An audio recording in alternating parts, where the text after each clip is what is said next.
বিসমিল্লাহির রহমানির রহিম। অর্থসহ কোরআন পড়া সূরা ইমরানের 14 থেকে 18 নম্বর আয়াত আমি পড়ে শোনাবো। আউযু বিল্লাহি মিনাশ শাইতানির রাজিম। যুয়িনা লিন-নাসি হুব্বুশ শাহাওয়াতি মিনান নিসাই ওয়াল বানিনা ওয়াল কানাতিরিল মুকান্তারাতি মিনাজ যাহাবি ওয়াল ফিদ্দাতি ওয়াল খাইলি ওয়াল মুসাওমাতি ওয়াল আনামি ওয়াল হারস যালিকা মাতাউল হায়াতিদ দুনিয়া ওয়াল্লাহু ইনদাহু হুসনুল মাআব।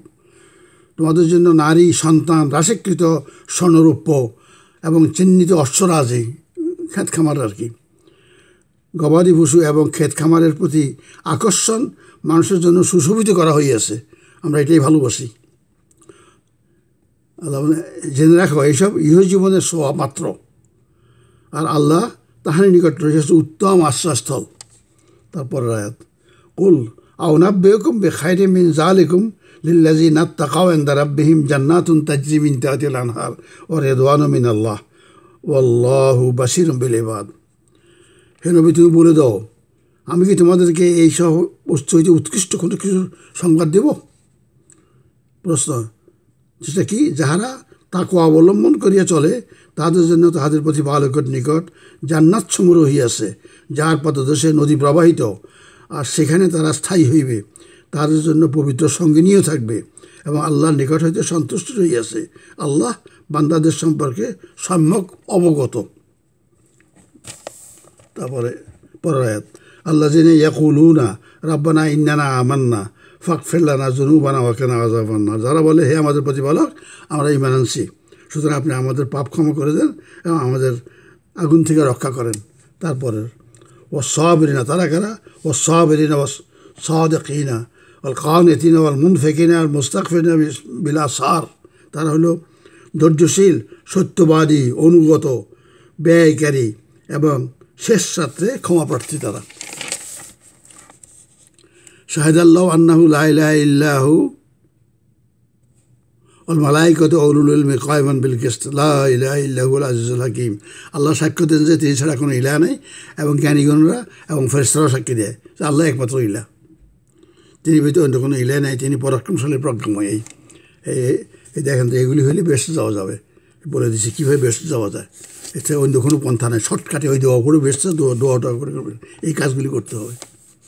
যারা নিজেদের ধন সম্পদ, কৃষি খামার, ঘোড়া এগুলির থেকে আল্লাহকে ভয় করা বেশি ইম্পর্টেন্ট মনে করে, তারাই জান্নাতি হবে। সূরা ইমরান 14 থেকে 18, 14, 15, 16, 17, 5টি আয়াত নিজেরা পড়বেন। নিজেরা না পড়লে এটা সত্যিকার অর্থ বোঝা যায় না। অর্থটা আবার পড়তেছি। নারী, সন্তান, রাশিকৃত স্বর্ণরৌপ্য এবং চিহ্নিত অশ্বরাজি, গবাদি পশু এবং ক্ষেত খামারের প্রতি আকর্ষণ মানুষের জন্য সুশোভিত করা হইয়াছে। এইসবই ইহজীবনের ভোগ্যবস্তু, আর আল্লাহ তাহার নিকট রহিয়াছে উত্তম আশ্রয়স্থল। হে রাসূল, তুমি বলে দাও, আমি কি তোমাদেরকে এইসব অপেক্ষাও উৎকৃষ্ট কোনো কিছু সংবাদ দেব? প্রশ্ন, যাহারা তাকওয়া অবলম্বন করিয়া চলে তাহাদের জন্য তাহাদের প্রতিপালকের নিকট জান্নাত সমূহ রহিয়াছে, যাহার পাদদেশে নদী প্রবাহিত, আর সেখানে তাহারা স্থায়ী হইবে। তাহাদের জন্য পবিত্র সঙ্গীগণও রহিয়াছে এবং আল্লাহর নিকট হইতে সন্তুষ্টি রহিয়াছে। আল্লাহ বান্দাদের সম্পর্কে সম্যক অবগত।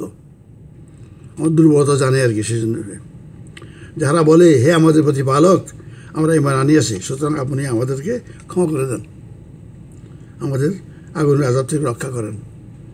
তারা কারা? তারা ধৈর্যশীল, সত্যবাদী, মনে রাখবেন, ধৈর্যশীল, সত্যবাদী, অনুগত, ব্যয়কারী, ভালো কাজ খরচ করে, টাকা জমা রাখে না, এবং শেষ রাত্রে ক্ষমাপ্রার্থী, আল্লাহর কাছে ক্ষমা চায়। আল্লাহ সাক্ষ্য দেন যে নিশ্চয়ই তিনি ব্যতীত অন্য কোনো ইলাহ নাই, এবং ফেরেশতাগণও একই সাক্ষী দেয়, এবং জ্ঞানীগণ তাই বলে। সুতরাং আল্লাহ ন্যায়নীতিতে প্রতিষ্ঠিত নেই। অন্যায়ের সঙ্গে কোনো কম্প্রোমাইজ আল্লাহ করেন না। তিনি ব্যতীত অন্য কোনো ইলাহ নাই, তিনি পরাক্রমশালী, প্রজ্ঞাময়। এই কয়টা কথা 14 থেকে 18 নিজেরা পড়বেন, ভালো মতো বুঝবেন। আশা করি কোরআন থেকে উপদেশ নেওয়ার আমাদের অভ্যাস করার চেষ্টা করতেছি আর কি। কোরআনই একমাত্র উপদেশ, সেখানে নিতে হবে আমাদের। তাই ভাইরা যারা আমার এগুলো দেখেন, আপনারা নিজেরা সংশোধন হয়ে যান, কোরআন থেকে কথা বলেন। একটা হাদিস আছে, একটা হাদিস বলবেন না, এটা আল্লাহ বলেন নাই, আল্লাহ রাসূল বলেন না এইভাবে। সুতরাং সঠিক পন্থায় ওয়াজ করেন, মানুষ উপকার হবে।